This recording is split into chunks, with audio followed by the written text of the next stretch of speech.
रामकिशन यह तो आलसी था, लेकिन उसकी पत्नी माला अपने पति के आलस से परेशान थी। लेकिन अब वो खुद तो आलस नहीं कर सकती थी, इसीलिए वो खुद खेतों में जाकर काम करने का मन बनाती है। ना जाने मेरी किस्मत में यही आलसी इंसान लिखा था क्या। पूरा दिन खाट तोड़ता रहता है, खाना और फिर उसे निकालने जाना, बस यही तो काम कर रहा है।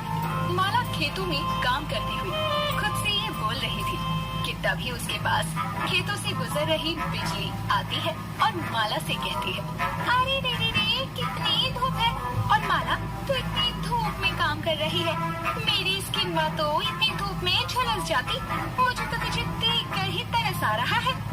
अब क्या कर सकते हैं, तेरी तरह फैशन करके घर में रहूंगी तो मेरा घर कैसे चलेगा। तू तो जानती है ना कि मेरा पति सारा दिन आलस करता है। देख माला, मेरी बात तुझे हमेशा से बुरी लगती है, लेकिन मैं सच बोलती हूँ, अब जब अपने पति को इतना आलसी बना ही दिया है तो घर में बड़ा बड़ा खाट ही तोड़ेगा ना। देख बिजली, अच्छा होगा कि तू मेरे पति के बारे में सोचना छोड़ दे। अपने पति को देखा है कैसे पूरे दिन बस बैठा रहता है और खाता रहता है, बिल्कुल किसी जानवर की तरह जुगाली करता है, और करता ही क्या है। अजी बेशक मेरा मर्द खाता रहता हो, लेकिन कमा कर तो लाता है ना, उसी की कमाई से तो इतना सच धज कर लाली लिपस्टिक लगा कर घूमती हूँ। जो भी कह ले तू माला, लेकिन मेरा पति तेरे पति से तो बेहतर ही है ना। इतना कहकर बिजली वहाँ से चली जाती है, लेकिन माला को बिजली की ये बात खटक जाती है। अब माला टोकरी में बैंगन तोड़कर घर पहुँचती है, और घर पहुँचते ही उस टोकरी को पटक देती है। अरे अरे, क्या हो गया, इतनी गुस्से में क्यों है? किसी ने अपनी गाय भैंस खेत में खुली छोड़ दी क्या?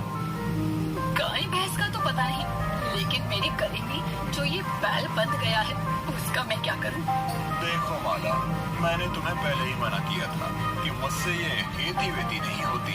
धान गेहूँ बो देते हैं, महीनों महीनों तक की छुट्टी, लेकिन तुम मानी ही नहीं।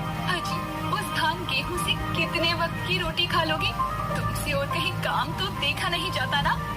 ये तुम्हारा फैसला था, अब अपने फैसले पर पछताओ या अपना सर पीटो, मुझे उससे क्या। रामकिशन को माला कितना भी ताने दे ले, कितना भी सुना ले, लेकिन उसके कान पर ज्यों तक नहीं रेंगती थी। अब माला भी क्या करती, वो हार कर अपना घर चलाने के लिए काम करती है। माला सुबह घर का काम करके जाती और पूरे दिन खेत में रहने के बाद शाम को लौट कर घर आती और फिर खाना पीना बनाती, लेकिन रामकिशन पूरा दिन खर्राटे मारता रहता। अब एक रोज सुबह सुबह माला खाना बना रही होती है। अजी सुबह हो चुकी है, अब हल्का होने जाओगी या फिर पीछे से लोटा लेकर मैं आऊँ? तुम अपना काम करके खेत में क्यों नहीं जाती हो? मुझे जो करना होगा मैं कर लूँगा। माला और रामकिशन आपस में नोक झोंक कर रहे होते हैं। तभी गांव का सेठ किरोड़ी मल रामकिशन को बाहर से आवाज लगाता है। अरे ओ रामकिशन, रामकिशन कहाँ है? जरा बाहर तो आना। अरे बाप रे, आ गया कर्जदार। जाओ देखो, अब सुबह सुबह जलील होगी तुम। माला जैसे ही बाहर जाती है, सेठ किरोड़ी मल माला को देखकर कहता है, अरे अरे, रामकिशन नहीं है क्या? मैं तो कर्ज के पैसे लेने आया हूँ। अब तो कर्ज के पैसे भी इतने हो गए हैं कि तुम ब्याज भी चुकाने लायक नहीं रहे हो। सेठ जी, जल्दी आपकी पाई पाई चुका दूंगी, बस जो सोच रखा है वो पूरा हो जाए। सोच कर तो तुम दोनों ने ये भी रखा था कि गांव में अपनी इस छोटी सी झोपड़ी की जगह महल बनाओगे, लेकिन वो सपना है, कभी पूरा नहीं हो सकता। मैं 15 दिन की मोहलत देता हूँ, मुझे अपने ब्याज के पैसे तो चाहिए ही चाहिए। जी सेठ जी, 15 दिन क्या, 1 महीने की मोहलत दे दीजिए, मैं आपका सारा पैसा उतार दूंगी। चल ठीक है, मान ली तेरी बात, लेकिन 1 महीने से एक भी दिन ज्यादा हुआ तो घर से सामान फेंकवा दूंगा। इतना कहकर वो सेठ वहाँ से चला जाता है। अब माला घर में आती है और रामकिशन से कहती है, अजी तुमसे कुछ नहीं होता और कर्जदार आकर तुम्हारी बीवी को सुना जाते हैं तो तुम्हारा खून भी नहीं उबलता क्या? मर्द के नाम पर कलंक हो तो ये लो मेरी चूड़ियाँ और पहन लो। तो मैं कहा था, सब्जी की खेती करने के लिए अब तुम्हें टमाटर की खेती करने का भूत सवार है। करो जो दिल में आए, मुझे मत कहना खेत में जाने के लिए। मेरा बस चले तो तुम्हें कब का छोड़ कर चली जाऊँ। लेकिन शादी के वो 7 बंधन, वो कस्में, वो वादे मुझे जाने ही नहीं देते। हाँ हाँ, अच्छी बात है, वही याद रखो। अगर तुम चली जाओगी तो मेरे खाने पर भी आफत हो जाएगी। अब माला गुस्से में खेतों की तरफ चली जाती है। इधर बिजली माला के घर से सेठ किरोड़ीमल को जाते हुए देखकर अपने पति गंगू से कहती है, जो कि प्लेट भरकर खाना लिए बैठा होता है, अजी सुनते हो, अभी अभी सेठ किरोड़ीमल माला को सुना कर गया है। कह रहा था कि माला ने उसका कर्जा नहीं उतारा है। अजी मैं आपसे बातें कर रही हूँ और आप हैं कि सिर्फ खाने में लगी हैं। अरे बिजली, वापस करो मेरी प्लेट, मुझे जोरों की भूख लगी है। और अगर माला भाभी ने कर्ज लिया ही है तो क्या तुम चाहती हो वो कर्ज मैं चुकता करूं? अरे वो सेठ किरोड़ीमल तो ना जाने माला को क्या क्या कह रहा था। मुझे तो उसकी गंदी नजर भी बिल्कुल पसंद नहीं है। अब बस भी करो बिजली, कितना मिर्च मसाला लगाकर बताओगी? बेचारे से तो चश्मा भी नहीं संभाला जाता, वो माला भाभी को क्या देखेगा? बिजली की हर बात को बढ़ा चढ़ाकर बोलने की आदत थी और जब वो माला के घर सेठ किरोड़ीमल को देखती है तो उसने भी 2-4 बातें लगाकर सबको बताती है। लेकिन इधर माला जिस वजह से कर्ज में डूबी हुई थी, उसे आगे बढ़ाने के काम में लगी हुई थी। मैंने खेतों में टमाटर के पौधे तो लगा दिए हैं, बस अब फसल अच्छी हो जाए, फिर देखना मैं इन गाँव वालों को बताती हूँ और सबसे पहले तो अपने निकम्मे निठल्ले आलसी पति को बताऊंगी। माला टमाटर की खेती करना चाहती थी, लेकिन टमाटर बहुत ज्यादा सस्ते थे, जिस वजह से रामकिशन और कई लोग माला को टमाटर की खेती ना करने की सलाह देते हैं। हालांकि बहुत लोग तो उसका मजाक भी बनाते हैं। अब देर शाम माला घर आती है तो बिजली अपने दरवाजे पर बैठी होती है और वो माला से कहती है, अरे माला, मैंने सुना है तो टमाटर की खेती कर रही है, बैंगन से अच्छे खासे पैसे तो कमा रही थी, फिर 10 रुपए किलो टमाटर की फसल क्यों लगा दी? मेरा मन कर गया टमाटर की खेती करने का। वो क्या है ना, मुझे टमाटर की चटनी बहुत पसंद है और मैं उसे अपने चेहरे पर मल मल कर तेरी तरह गोरी हो जाऊंगी और लाली लिपस्टिक नहीं लगानी पड़ेगी, इसीलिए लगाई है। चलो अच्छा है, इसी बहाने मुझे टमाटर तो नहीं खरीदने पड़ेंगे। अब पड़ोसी होने के नाते रोज 1-2 किलो टमाटर तो मिल जाएंगे ना, और तेरे चेहरे पर रंगत आ जाए तो मुझे 2-4 टमाटर अपने चेहरे पर मलने को भी दे दियो। सोचना भी मत, 1 किलो टमाटर क्या, मैं तुझे 1 टमाटर ना दूं, और 1 किलो टमाटर से तेरे गंगू का क्या होगा? उसके लिए तो पूरे टमाटर से भरा हुआ ट्रक भी कम पड़ेगा। माला टमाटर की खेती तो कर लेती है, लेकिन टमाटर सस्ते होते हैं। हर कोई माला का मजाक बना रहा था। इधर कुछ ही समय बाद माला की फसल बहुत अच्छी होती है, जिससे पहले बार में ही माला की अच्छी खासी कमाई हो जाती है। अरे देखो देखो, मेरी मेहनत रंग लाई। अब तो सेठ का सारा कर्जा चुका दूंगी और एक सुंदर सा घर बनवाऊंगी जिसमें सिर्फ मैं और मैं रहूंगी। तुम्हें उस घर में आने की कोई जरूरत नहीं है। क्या बात है, तुमने तो कमाल कर दिया। वैसे इसमें से थोड़े से पैसे मुझे भी मिल जाते तो मैं तो बस कह रहा था, बाकी मर्जी तुम्हारी। अजी सोचना भी मत, अभी भी वक्त है, हिस्सा छोड़ो और मेरे साथ मेहनत करो, तो इसमें से आधे पैसे तुम्हारे। माला की फसल बहुत अच्छी होती है, गांव वाले भी माला की तरक्की से जलने लगते हैं। माला सेठ के भी सारे पैसे चुका देती है।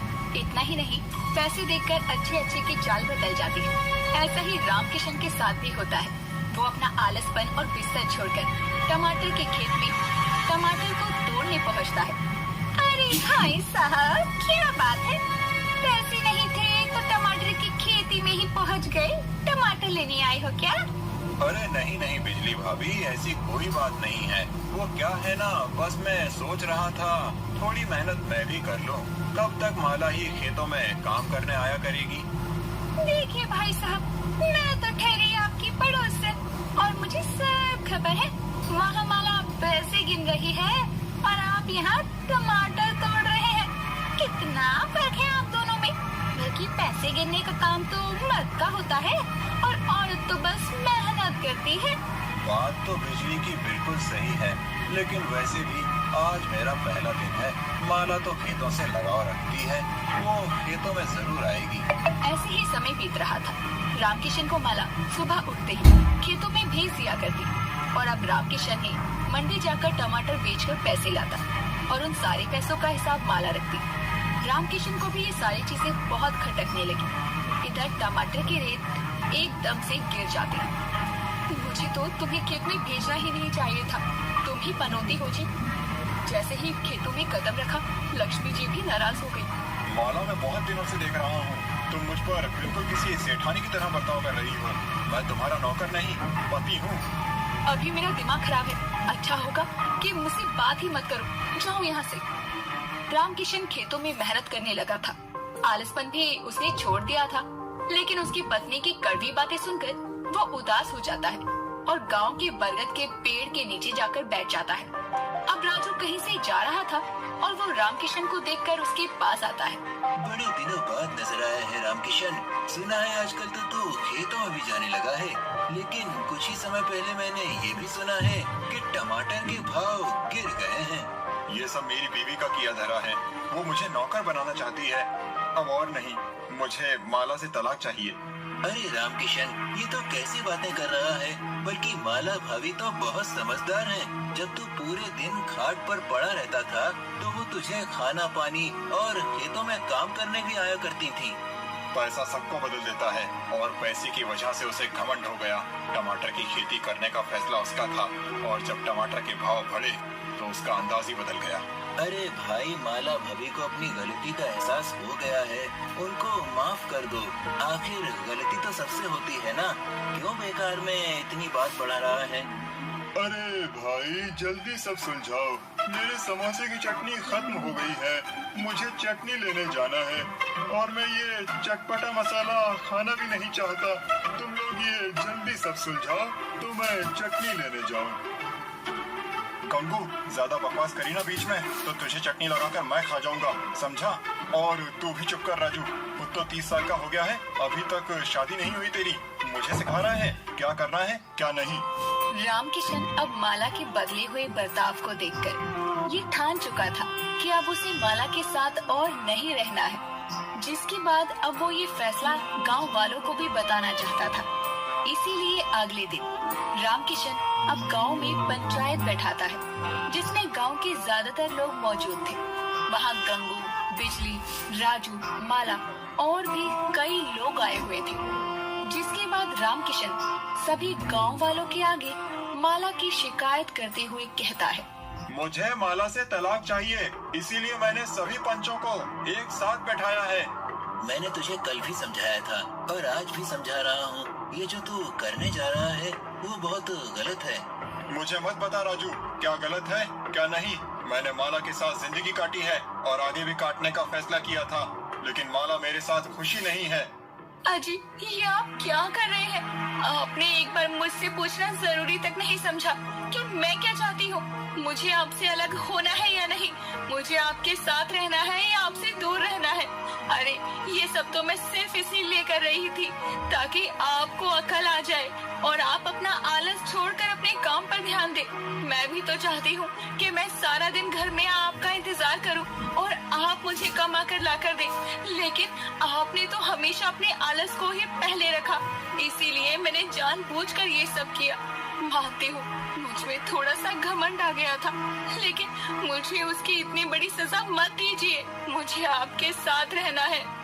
नहीं माला, टमाटर के भाव के साथ साथ तुम्हारे भाव भी बढ़ गए हैं, मुझे तो बर्दाश्त नहीं हो रही। इतना सुनते ही माला अपने पति रामकिशन के पैरों में गिरकर रोने लगती है और रामकिशन अपनी पत्नी को भरी सभा में अपने पैरों पर गिरा रोता देखकर समझ जाता है कि उसकी पत्नी जो भी कर रही थी वो उसके लिए ही कर रही थी। भले ही उसमें थोड़ा सा घमंड आ गया था, लेकिन वो अपने पति से अलग नहीं रह सकती। अब अगली सुबह होते ही जब रामकिशन मंडी जाता है तो उसे पता चलता है कि टमाटर के भाव तो आसमान छू रहे हैं। अरे क्या बात है, एक बार फिर लगता है हमारी किस्मत बदलने वाली है। माला, टमाटर के भाव आसमान छू रहे हैं। अब तो टमाटर में मुनाफा हो या घाटा, मुझे तो बस टमाटर की खेती करनी है। रामकिशन जब घर आता है और अपनी पत्नी को ये बताता है कि टमाटर के भाव एक बार फिर बढ़ गए हैं। तो रातों रात रामकिशन के खेत में बिजली और उसका पति मिलकर टमाटर की चोरियां कर लेते, लेकिन बिजली के पैर का एक पायल और गंगू के हर वक्त खाने की आदत से केले का छिलका वहीं गिर जाता है और खेत में बिजली और गंगू आए थे ये सबूत उन्हें मिल जाता है, जिस वजह से अब बिजली और गंगू को टमाटर की कीमत की दुगनी भरपाई करनी पड़ती है। लेकिन असली जीत तो माला की होती है, जो कि अपने फैसले पर अटल रही।